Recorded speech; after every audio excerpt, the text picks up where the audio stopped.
Yung seat height, check natin. Para sa makina sa Mio. Wala eh. Yung top speed mo. Top speed ko 1. Yung sinasabi nila, kasya raw ang dalawang full face dito. ADB okay na, kahit stock lang eh. Yung X-Max, kailangan mong magpanggilid talaga. Ito, problema ko lang, nangawit ako agad sa kamay. Siyempre, pag malaki at mabigat ang dala mong scooter, sobrang stable.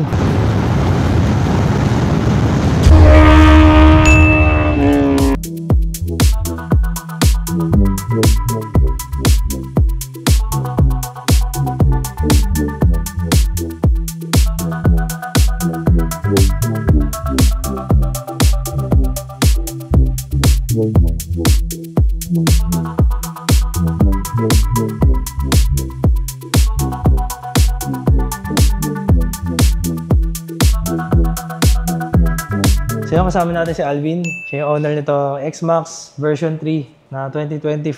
Co-compare natin doon sa bago nating ADB 350. So ngayon, yung seat height, check natin. Kasi Alvin, ano height mo, bro? 6 flat. Try mo sir. Pakita natin sa kanila sa X-Max muna. Kung paano yung 6 flat. Yung para sa makina sa Mio. Wala eh. Para sumay sa Mio, flat foot eh. Ayan, sa kabila. Flat foot. Medyo tupi pa yung tuhod ng konti eh. Oh, hindi. Dahil sa... Yung malapad talaga yung puwan Malapad eh. talaga. Oh. Ayan. Sana all, flat foot. Proceed naman tayo dito sa ADB. In terms of seat height. So same lang. Same lang. Mas ano lang to. Mas makitid yung dito sa legs. Ayan. Tapos Okay partida naman. pa. Naka-flat shoes pa. Sana naman, try ko naman. Height natin almost 5'5". And ito, medyo ano naman, hindi naman sobrang tiptoe na parang sa mga XADB, sa mga T-Max. Medyo mababa pa rin doon ng konti. With 795mm seat height, mas mababa sila sa mga big bike na counterpart. Dito naman sa ADB 350, try naman natin dito. So parang parehas nga lang. Parehas lang talaga. Tama yung sinabi na 795mm, parehas lang talaga. Pero pagdating mo naman dito, manipis siya dito sa taas. Pagdating mo naman dito, lumapad. So parang nabawi niya rin yung shape. So ganoon din. Talagang nakabuka ka yung legs mo. Kaya mas challenging para sa mga shorter riders. Weight check. Pakita natin kung gano'n siya kabigat. Yung pinaka-entry natin ng parking is incline. Subukan natin kung sino yung mas madali sa kanilang tanggalin sa pagkaka-center stand. Kasi ako medyo nahirapan ako sa pag ganito yung incline. Ayan. So noticeably, mas magaan si X-Max 300 V3 kasi ano siya, only 179 kilos. Si ADB naman, ADB 350 is around 188 kilos. So mga 9 kilos yung difference nila. So pag ganitong tulakan na, medyo ramdam mo na yung difference nun. Okay. So ako, aminado ako, hirap ako dito eh. Hindi ko alam kung kaya ko eh. Try ko dito yung kaya. Try ko talaga. Try ko ulit. Kaya ko. Yun. Kaya. Yun, pero kailangan matinding puwersa. Kaya naman kay X-Max. So ito yung challenging sa mga malalaking scooter pagka naka-incline. Tapos wala sila parehas na parking brake. Kaya pagka ganito, kailangan mo talaga siyang i-center stand. Hindi ka pwede mag-side stand kasi talagang dudulas yan. Ay, gone. Mas magaan. So yun. Tsaka feeling ko dahil mas mababa eh. Mas mababa. Oo. Ground clearance, mas mababa. And talagang 9 kilos, malaking difference. Yun. Para sa mga nagko-consider kung ikaw ay payat or lady rider, kulang ka sa power, medyo mas madadali ang ka kay X-Max. So riding position, pakita natin. Parang parehas lang. Mababa lang siguro yung manibela. Medyo mababa ng konti yung manibela ni X-Max. Tapos try natin yung Kasi reklamo si Mrs. doon sa ADB, masyado rin malapad dito. Sa ADB 350. Subukan naman dito. Sa X-Max naman. Oo nga. Mas maganda yung shape ni X-Max. So reklamo ni Mrs. dito sa ADB 350 kasi masyado rin malapad dito. So si X-Max, dito medyo payat siya dito sa part na to. Kung saan dadaan yung legs mo. Kaya mas madaling abutin yung apakan. Although medyo malapad pa rin talaga. Pero ang ganda ng apakan ni X-Max pang cruiser type pag mag-relax ka. Kasi kasya yung buong sapatos mo dito. Tapos, sarap ng pakiramdam eh. Lalo pag mga downhill. Kasi pag downhill, kailangan mo ng pampigil sa'yo. Kaya malaking bagay may apakan dito. Sobrang luwag ng legroom niya. Patay naman natin si ADB 350. Yan. So right away, mas maluwag yung dito niya, yung gitna. Pag dito mo dadaan yung paa mo, mas kasya. Riding position. Mas mataas siya ng konti. Pero I think nakalamang siya dito sa yung top triple clamp niya. Kasi para mas maganda yung support niya rito eh. Parang halos pang declutch na motorcycle yung datingan niya. Hindi kagaya kay X-Max, parang single lang yung mounting niya dun sa Parang scooter type pa rin talaga yung pinaka-head post niya rito. Tapos try na natin yung tapakan. Tapakan ni ADB, maliit. So kung lalo si Alvin, Oh. Anong size na sapatos mo? Size 12 ako, bro. Size Sigurado, mas masikip yan. Sigurado, ano lang siya, para lang siya umapak sa preno sa kotse. Hindi kasi yung sapatos. Sa akin nga, lahati lang yung nakakaapak eh. So, wala ka masyadong legroom. Maliit ang legroom niya. Konti lang aapakan mo. Pag umapak siya dito, baka hindi pa magkasya yung sapatos niya rito eh. Lalagpas pa. Sigurado. Maliit. Sigurado hindi magkakasya yung pa ako dyan. Maliit ang legroom. Try ko naman sa passenger. Ito yung sinasabi ko na reklamo ni Macy's kasi. So, yun nga. Mas malapad ng konti yung katawan ni ADB kasi banda rito. Talagang, malapad siya. Although dito yung pinakamalapad niya. Pero mas malaki yung footpeg. Mas mahaba naman yung footpeg niya. So, nabawi naman sa footpeg kasi nga, yung apak ko, nasa kalahati eh. Kasi pag inapak mo ang buo, dikit na dikit ka naman dito. Masyado yung dikit. Mas komportable yun nandito ka eh. Dahil yung binti mo nakapak. Pero lang wala kang binti. Kung flat yun. Dito mo. Okay lang, ganyan ka. Para mapakan mo ng buo. So, yun. So, i-consider nyo rin yung passenger height. Kasi si Mrs. mga nasa 4'11 lang. Kaya, hirap siyang abutin. So, ang upo niya, nandito siya nakapo. Dito. Sa bukol. Kasi may bukol pa pala siya dito. Pero malapad eh. Malapad din yung niya. Si rin pala, meron din konting bukol. Konting hump. Kasi parang maganda yung shape. Maganda yung forma. Pero kay X-Max, mas maganda yung shape niya. Kasi konting-konti lang. Yung niya rito. Mas friendly sa passenger. Unlike kay ADV. Sobrang taas eh. Kala mo, parang yung sa suit, parang camelback eh. Masyadong naka-camelback dito. So, nangyari, pag nasa mga 5 or 4'11 lang yung height ng back ride nyo, dito siya nakaupo sa humps. So, nangyari, para saan nakasakay sa kabayo kasi pag ganyan yung korte hindi na nare-reach yung flat na part kung saan dapat talaga umupo. Ito yung pinaka-sweet spot ng passenger. So, yun. When it comes to the grab bar, parang mas solid yung grab bar ni ADV 350. Mas makapal, tsaka alloy yung material. Tapos meron pa dito, parang, siguro, naka-provision para sa top box bracket. So, tatanggalin mo na lang siguro to. Tapos tutornilyo mo na yung top box bracket. So, maganda, Bibili mo na lang yung kapirasong bracket na lang. While dito kay X-Max, para din siyang para siyang T-Max eh. Yun nga lang, medyo mas manipis ng konti. Pero, mas matibay ito kaysa sa T-Max. So, kakaiba, Nakakagulat. Tapos mahaba lang siya. Pero, kung sa ergonomics, mas masarap hawakan to. Mas smooth yung mga gilid niya eh. Mas madaling hawakan. Kaya hindi ako nahirapan din na alisin sa pagkaka-center stand. While si ADB sobrang taba na puro kanto. Kita niyo puro kanto. So pag ginanon mo, medyo masakit sa kamay. Pati dito lalo. Pag hinawakan mo, may kanto dito, may kanto dito. Tapos di naman makapasok ang kamay mo, masikip. So parang alanganin, nagawa sila ng hawakan. Ang masikip naman. Ayun. Mas mahirap siyang lalong ibaba sa pagkaka-center stand kung naka-incline yung parking. Medyo modern yung ginawa nila na approach dito kay ADB 350 kasi makita natin meron siyang two-piece construction or parang nagkaroon ng plastic dito tapos dito lang yung foam niya. Parang may pagka XADB. Yung nagustuhan ko dito yung foam niya. Para siyang gel type or memory foam. Sobrang lambot niya. Passenger, medyo malambot pa din. Sa seat naman tayo ni X-Max. Malambot din. So, para sila maganda yung foam nila.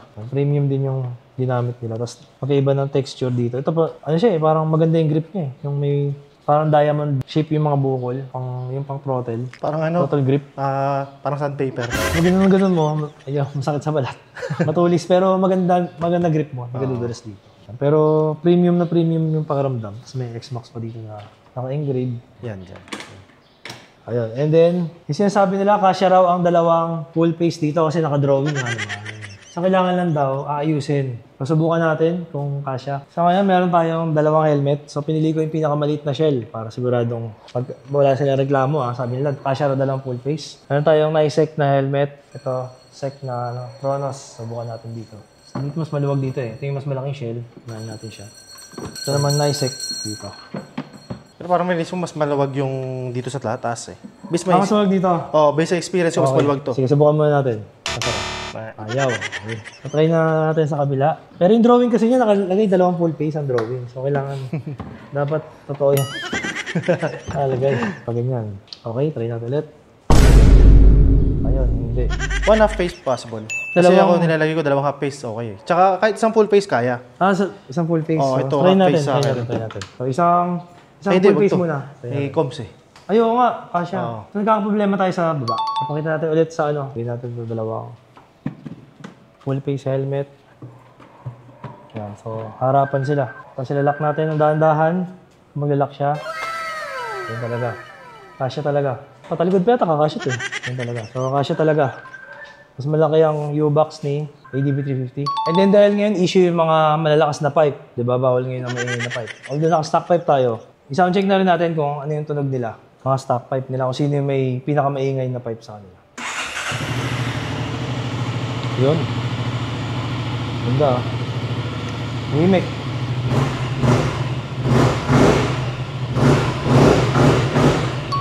Dati kay X-Max. Ito parang mas tahimik. Mas tahimik to. Ay, pares lang. Parehas lang din. Pares lang, pero parang mas maingay na konti si ADB na konti-konti lang. Pero konti-konti lang halos yung difference. So parang kung tumatakbo ka rito, parang ka naka-e-bike. Pag tumatakbo ka rito, kamusta? Parang wala rin sound, no? Oo, parang wala rin. Parang naka-NMAX lang. NMAX Pro Max, dala mo. Ayun, lumaki lang na NMAX, no? Oo. Yung pakiramdam sa kanya, ganun din. Parang ganun lang din. Parang malaking NMAX. Oo. Ayun. So sa akin naman, sakto, ganun din feeling ko dito. Parang ka lang din nakamalaking ADB. So halos sa lahat ng pakiramdam, ADB rin eh. Pero ang pinaka nagustuhan ko rito sa ADB 350, yung apakan niya, yung floorboard niya. Kasi meron siya dito parang may pwestuhan ka ng paa. So pag nakapak ka, pwede kang pagbangkingan, pwede kang mag-tiptoe na ganyan. So may apakan ka dito. Kumbaga parang ka nakapak sa mga... Parang rear set. Yun, parang naka-rear set. Unlike sa mga ibang scooter, gaya nitong X-Max, wala kang maapakan dito. So talagang pwesto ng paa mo, no, nasa harap pa lang. Nasa harapan lang. Semi-rear set yung pang banking. So may advantage. Yan. So ngayon, subukan namin sa Twisties. Itong dalawa. Sakto, di ko pa na-try itong X-Max B3. Si Alvin, first time rin. Oo, first time ko. So ito, nandito na kami sa service road. Papunta na kami ng DRT sa Bulacan. First time kong dadaan dito. Ngayon lang ulit ako nakagamit ng X-Max, no? Yung dati kasi nagkaroon ako ng X-Max B1 way back 2018. So napakatagal na nun. Pagdating ng 2019, binenta ko na. Ayan, so alamin natin kung kamusta siya gamitin kung kukumpara kay ADB 350. Sila kasi yung medyo ngayon nagigit-gitan sa 300cc category na scooter. So far, masarap gamitin. Siyempre scooter, no? Ganda rin yung handling niya. So, kasama natin si Alvin, siya naman may dala ng ating ADB 350. Kamusta? Ayos? Maganda yung suspension. Ganda, no? Ito nga, tama ako, masakit sa likod. Oo, diba? Ang tagtag. Ito, problema ko lang, nangawit ako agad sa kamay. Dahil masyadong diretso? Oo, tsaka mataas. Or dahil mas malayo din. Mas malayo, no? Ito kasi malapit eh. Mataas talaga yung handle niya, no? Ito maganda yung bali niya eh. Oo. Pag ganyan eh. Parang ganun. Parang sport bike. Siya naman paunahin natin. Si Alvin naman. Ganda ng likod, oh. Ganda ng likod, no? Ang forma eh. Parang mas mataas ang upo ko dito. Ang gulo ng exhaust ni ADB, oh. Pataas. Baga pang off-road yung datingan niya. Very sporty, pataas. Ito kasing X-Max medyo pa horizontal. Medyo pahiga. Ganun.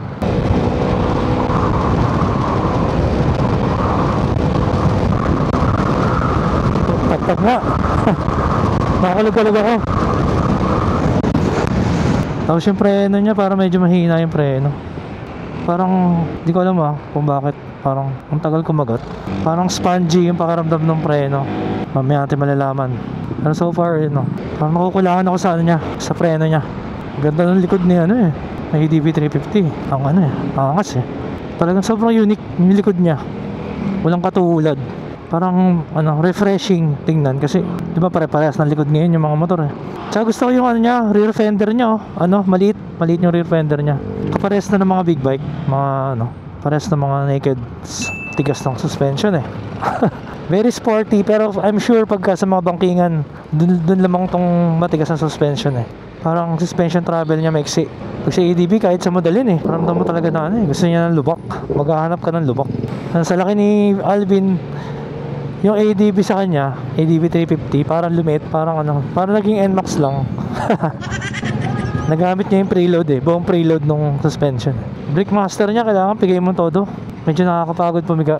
Pero gusto ko sa kanya, mas malambot yung throttle kumpara mo kay ADB 350. Pero siguro kasi naka dual throttle cable or dahil bago pa si ADB, baka lalambot din yung throttle niya pagtagal. Malalaman natin mamaya kapag na-interview natin si Alvin.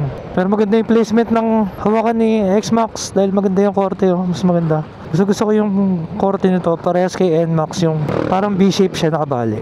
Mas natural yung pakiramdam. Kay ADB 350, parehas kay ADB 160, na medyo ang complaint ko naman, masyadong diretso. Yun nga, tas mataas, tas diretsong pa ganun. Kaya medyo nakakangabit nga daw.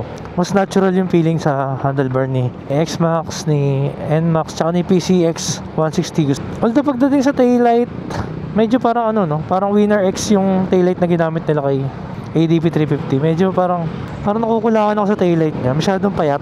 Masyadong narrow para sa katawan niya. Mas gusto ko yung taillight ni X-Max dahil malapad eh. Parang match na match dun sa body niya. Siyempre kung malaki taillight mo, mas kita ka sa likod. Baga alam nila na malaking motor dala mo. Pagka maliit yung taillight mo, pag madilim ka lang, naka-underbone ka lang. Sa kulay naman, lamang na lamang si X-Max. Ganda ng kulay na to. Ito rin yung kulay ng ano eh, ng T-Max ngayon, yung bago. Para siya ano, light bluish gray, gano'n. Dito lamang yung mga 300cc pag sa mga mahabang straight. So mabilis lang ang biyahe pag na 300cc, isang piga, andong ka na kagad. Sarap pang long ride. So sa X-Max, unang-una ko i-upgrade dito, preno, brake master dapat. Maganda yung power niya, aggressive. So itong X-Max na to, tinanggal yung windscreen, kaya medyo lahat ng hangin salong-salo mo. Presko, kaya lang nakakalunod na rin, no? Kailangan tataguan. Kaya maganda rin may windscreen kahit paano, kahit maiksi lang sana. Tsaka sayang yung kanyang function niya na electronic windscreen. So kung ako masusunod, lalagyan ko ito ng sport windscreen para meron pa rin tataguan kahit paano. Takot talaga ako sa preno. Delay talaga yung kagat. Woo! Sanay siguro ako sa preno ni ADB 350. Talagang maganda yung initial bite. Yung talaga magkakaroon ka ng confidence sa kanya. Pero so far, yung ride, ganda sa highway. X-Max. Kaya yung kulay. Gusto ko yung kulay nito. Lupit, no? Lupit mag-drive niya, no? Alvin, hindi talaga ako kumpiyansa rin sa preno, eh. Gaspol!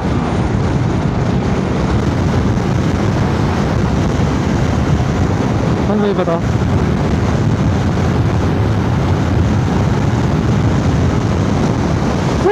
Siyempre, pag malaki at mabigat ang dala mong scooter, sobrang stable. Walang pakaramdam, di ka kakabahan na. Kasi pagka magagaan, konting lubak lang, talagang yayanig ka eh. Baga parang lumilikot-likot siya eh. Yung medyo kinakabahan ka, mawala ng traction. Pag ganito kabibigat na mga motor scooter, talagang ginawa siya pang high speed, napaka-stable. Hanip na DRT yan, malayo pala yun. Bagay nag-long cut kasi tayo, umikot tayo ng San Rafael para para iwas traffic. Pero ba't ganun? Ba't tumiliko sila? Wow. Dito ba? Sabi ni Waze, diretso eh. Ay, kumanan. Okay, sundin natin si Alvin, siya nakakalam eh. Doon napunta natin, adventure. Tapos may truck bang pasalubong, parating. Dulas pa naman to. Akala ko lulusong sa ilog, di naman pala. Okay, at least nasubukan natin yung konting off-road, no? Alam mo talagang nasa Bulacan ka na pag marami ng lubak. Ay ko, di ba? Joke lang. Ayan na, ayan na. Mamalala yung lubak, oh. Talagang dito, suspension test. Talagang malalaman mo kung talagang maganda ba yung suspension ng motor mo. Kinakain lang yung mga lubak, Ayan, masubukan ni Alvin talaga ng todo yung ADB 350 rito. Ito masarap sa scooter kasi kahit na long ride, hindi ka pagod eh, kasi gas ka lang ng gas eh. Pero kayang-kaya naman ni X-Max yung lubak. Talagang sobrang tatag. Alam mo yun, yung wala akong maramdaman na parang nagfe-flex yung mga chassis. Kayang-kaya niya lahat eh. Very well built, tsaka very premium pakiramdam, no? Ito na yata, pa-DRT na yata ito, pre. Ayun, makatingin, hindi pa DRT na. Kasi parang bangkingan naman nakikita ko sa mapa. Ganda, ganda ng kalsada. Ito na, DRT na. Huli ako nag-X-Max, way back 2019, so medyo matagal na. Yung B1 ko pa dati. Sarap ng handling. Pang highway talaga siya. So sana lang balang araw, wag na puro sa displacement titingin. Pwede rin consider mga 300, no? Pwede yung power and weight siguro. Wag na lang puro sa displacement para makapasok sa expressway. Kasi malilito na yung mga enforcers natin eh. It's a shame, no? It's a shame na hindi makapasok sa expressway yung ganito mga motor. Halos big bike na rin naman eh. Pag gumamit ka ng mga scooter na mga zone test, yung mga exciting, halos parang ganito rin pakiramdam. And again, big shoutout kay Alvin. Pinahiram niya tayo ng kanyang X-Max B3 2025. nag-enjoy din ako. Ang ganda ng performance. Hindi magpapaiwan sa performance ng ADB 350. So, ito tinetesting natin, no? Natetesting natin sa DRT. Ito na, may bangkingan dito. Okay na rin. Twisties. Although lit na kalsada. Pero ang ganda na. Asfaltado na, no? At least dito, no? Naasfaltuhan yung kalsada.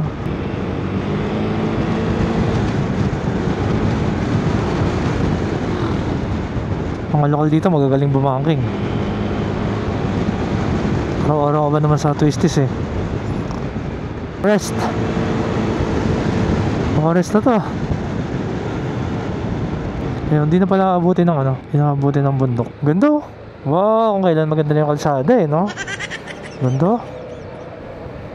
Ito, parang karating na ba ako dito? Parang di pa yata eh. Ito meron dito, parang nasa Tagaytay. Parang naka-aircon. Lamig. Yan, nakakatakot pag gabi. Parang walang ilaw ah. Ayun, ito na. Problema yung parking. Sarado, sabay sarado, no? Patay ka yung bata ka. Sarado yata. Parang nasa roller coaster. Kung hindi mo kita yung hindi mo kita yung next na kalsada. Nakakalula pala yun. Ayun, no? Hindi mo kita yung next eh. So, sarado yung Amadoras Cafe. Di pa tayo sa iba. Hindi natin alam kung saan eh. Babala na kung saan tayo. May madaanan. Ito yung kanina. So, pabalik na tayo. Ito yung kanina dinaanan natin.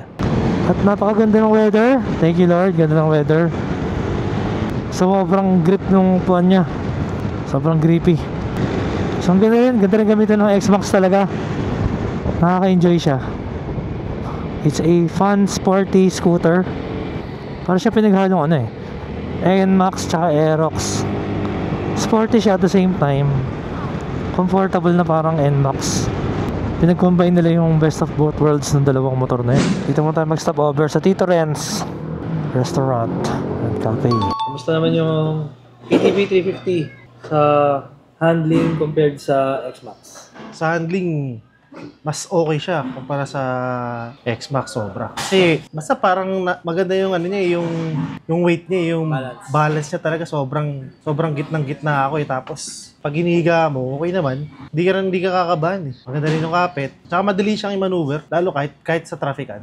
Madali singit eh. Compared kay X-Max, parang medyo pumapalag minsan. Oo, hindi. Medyo matigas talaga yung yung... Ang hirap ihiga. Oo, ihiga. Pumapalag eh. Yun yung napansin ko rin doon. Tsaka pag yung, kunwari, traffic, di ba? Yung bigla mo ililigo yung manibela, parang matigas eh. Sa X-Max. Parang ayaw niya basta. Yung biglang dive. Oo, ayaw niya eh. Pero doon sa ADB, magaan siya. Kahit sa traffic, kahit okay naman. Ano yung pa sunod rin sa direction? Kasi okay naman eh. Ang ko lang, nakangawit ako eh sa ADV. Parang mataas kasi kumpara dun sa X-Max. Kamusta yung upuan? Ay, yung upuan.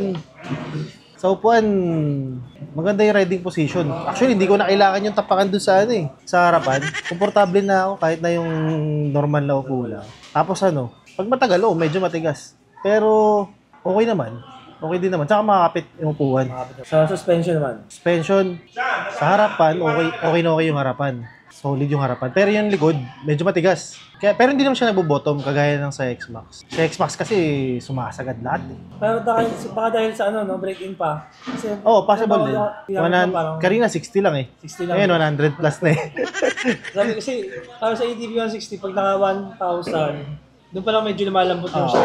So, yun din inisip ko, pero hindi rin natin kasi alam yung tire pressure eh. Tire pressure tsaka yung shock. Pero dahil naka-inverted siya, para mas stable yung pakaramdam. Oo, stable na stable. Dahil inverted forks. Tsaka hindi ko naramdaman yung nagbo-bottom yung suspension wala. Tapos, okay naman, hindi sumakit yung likod ko. Yun talaga yung concern. Yung X-Max, kahit mag-city drive ako, sumasakit likod ko eh. Sakit talaga. Parang binubugbog ka eh. Oo, parang talaga binubugbog. Dito okay naman, yung puwet ko lang kasi syempre matigas na yung upuan. Mga ilang oras na ba? Mga halos 3 oras tayo bumiyahe. Straight, no? Oo, 4 na oras. Walang pagod. Walang pagod. Komportable talaga siya. So, lastly, yung power. Basta yung power. Sa power, okay naman din. Para sa akin kung ikukumpara ko sa X-Max, yung ADV okay na kahit stock lang eh. Yung X-Max, kailangan mo magpanggilid talaga. Para lang para masatisfy ka sa takbuhan. Ito, okay naman. Maganda yung torque, yung alis. Okay naman lahat. Yung top speed, hindi naman natin pwedeng yun doon. Kasi syempre, depende kung gano'ng kahaba. Rider weight, di ba? Pero okay naman siya. Lalo kung pang city-city lang. Sa top speed mo? Top speed ko, 138 bypass. So, ano masabi mo para sa presyo niya? 306. 306, sulit na sulit yung 306. Wala na akong kailangan i-upgrade kung ako lang ha. Ako Xbox user ako pero hindi ako bias eh. Kung ano lang yung nafe-feel ko kung ano. Pero kung ako papapiliin, kung wala akong motor, ako papapiliin, ADV ako. Kung ano lang, kung performance-wise tsaka budget-friendly, yung bang for the buck talaga na ano, saktong-sakto yung babayan. Sulit yung ano, ADV. Pero kung gusto mo, tsaka kung may extra ka pang pera, pag bumili ka ng motor, mag-Xbox ka. Is-upgrade mo na lang lahat ng mga kailangan i-upgrade. Like suspension. Mas maraming aftermarket. Oo, marami aftermarket. Hindi, tsaka kailangan mo rin siyang gawin. Okay. Kasi, una, hindi mo man mapapatulin. Tapos, gulong, hindi rin naman mapagkatiwalaan yung stock. Kasi parang noong una, gamit ko nun, madalas din talaga eh. Yung preno, medyo mahina. Yung preno, solid yung preno ng ADB. Sobrang lakas ng preno. Parang ano, no? Yung precise yung ano niya. Pag, Oo. hindi na makagat. Oo, kakagat talaga. Pagka nag-100% ka na preno, talagang umiyak yung mga gulong. Yun ang ginagawa kanina. Oo. Hindi, tsaka malambot yung mga lever kumpara sa ano. Tsaka pag, basta, hindi ko alam kung malambot siya or mas ano lang. Pagka pinindot mo talagang gumagana. Accurate, oh. Oo, hindi nagbe-break fade kagaya nung sa X-Max. Mas pagod na ako kakapiga. Oo. Yun nga eh. Kasi nga, nawawala yung kagat nung yung preno. Wala, hindi mo maano agad. Pero sa ADB, okay na okay yung ano. Okay, na-try mo na parehas. Bibenta mo ba yung X-Max mo? O... Depende eh. Kasi ako, hindi ko alam kung anong purpose ko eh. Hindi ko alam kung para saan ba yung motor eh. Pero kung sulit-sulit lang, pwede kong ibenta. Pero iniisip ko pa. Kasi ang ayoko lang sa ADV, pagka may kasabay ako mga ADV 160, parang kapares ko sila. Yung looks niya kasi parang halos Same na same. Pinalaki lang. pinalaki na 80. Oo, pinalaki lang. Tapos, yun. Basta parang feeling mo, hindi ka naman naiiba eh. Kahit naka 350 ka, hindi ka naiiba. Doon lamang si X-Max. Oo, doon naman lamang si X-Max. Pag X-Max is X-Max talaga. Pag talagang pag nakita mo, alam mong X-Max, automatic na yun, hindi siya mukhang Aerox, hindi siya mukhang NMAX. Eh yung kasing ADV, talagang ADV na ADV para sa parehas lang. Kung pagkatabihin mo, kung nagalingat ka lang, for sure, hindi mo naman mapapansin eh. Pero kung kikilatisin mo may dalawa, mapapansin mo na mas malaki yung isa. Thank you, Alvin. Thank you. Katulad niyo yung vlog ni Alvin Motovlog. Oo nga, baka maging vlogger na ako nito ha. Vlog, galing mag-review. Alvin, thank you. Nice ride. Thank you. Abangan mo lang sa Thursday, upload. Oo, sige. So ilan na tinakbo natin ngayon? 100. 150 na. Okay, sa back-to-back ride. Oo nga, mas malayo yung manibela ni ADB 350 Mas malapit yung handlebar ni X-Max. Ito layo layo, parang naka-adventure bike. Mas mataas at mas malayo manibela niya. Diretso yung kamay ko. So parang talaga siya, proper adventure bike or adventure scooter or parang naka-SADB yung pakaramdam. Ganda ng preno. Ni ADB. Nissin brake calipers to. Kaya mas maganda eh. Ang ganda. Monoblock calipers yata tawag dun eh. Very confidence inspiring. Yung preno talaga importante. Pag mahina preno, ang hirap din ka rin makahataw. Nakakatakot pa ka mo. Konting twisties. Ganda ng handling eh, no? One of the best handling na scooter na subukan ko. Sobrang smooth. Mas smooth siya sa X-Max. Grabe siya sa twisties. Sarap gamitin. The perfect scooter for back roads, no? Kasi may power, may magandang suspension, magandang preno, storage, pang long ride. At least kung back roads ka, tipid ka. Hindi mo kailangan magbayad ng toll gate. Hindi mo na kailangan magkarga ng makina, no?